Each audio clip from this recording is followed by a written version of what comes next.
Most days I still feel like I'm failing. Not because the numbers aren't there. And it's not because the brands aren't real. And it's not even because the clients aren't incredible.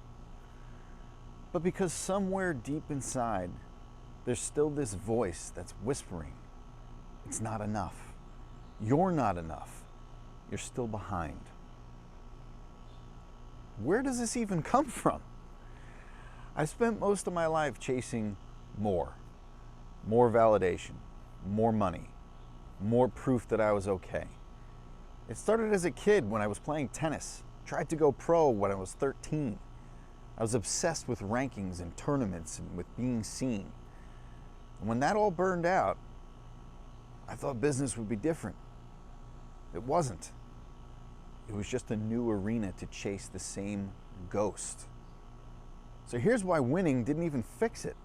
The wild part is this. I've built things that on paper should really silence every single doubt.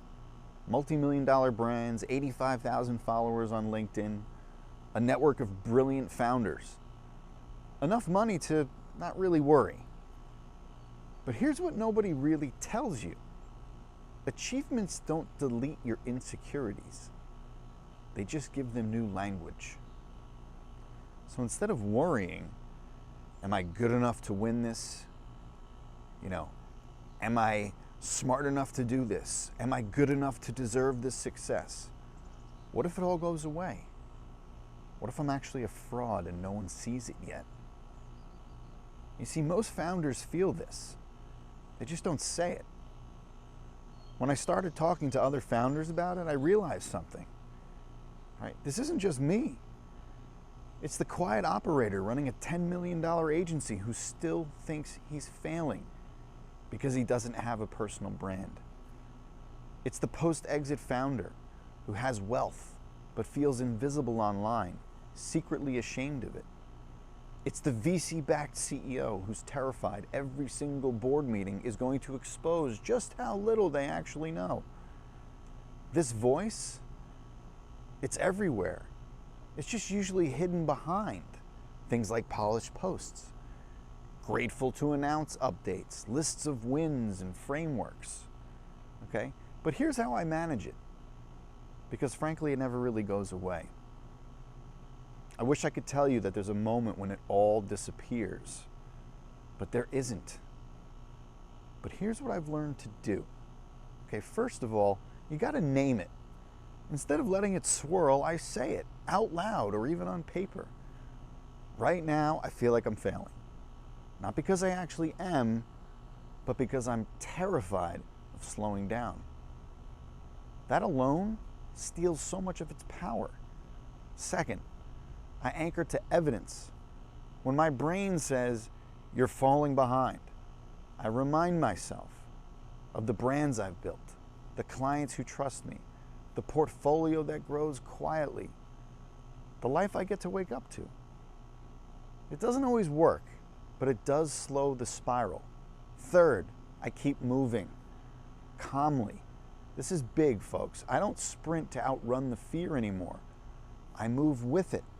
I keep writing, building, showing up, but from a place of calm.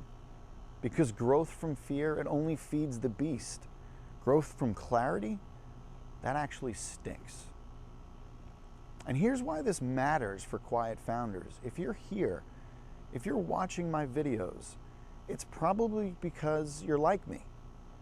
You're not necessarily chasing noise. You're not trying to be the biggest. You want to build something real, quiet, trust-based. But sometimes even that gets hijacked by old patterns.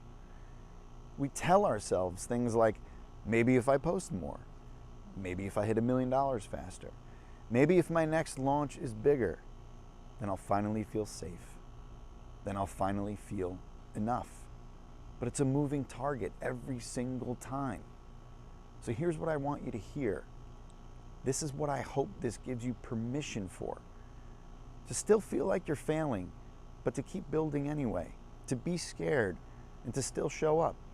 To want more, but not let it steal the joy of what you've already done. Because you're not behind.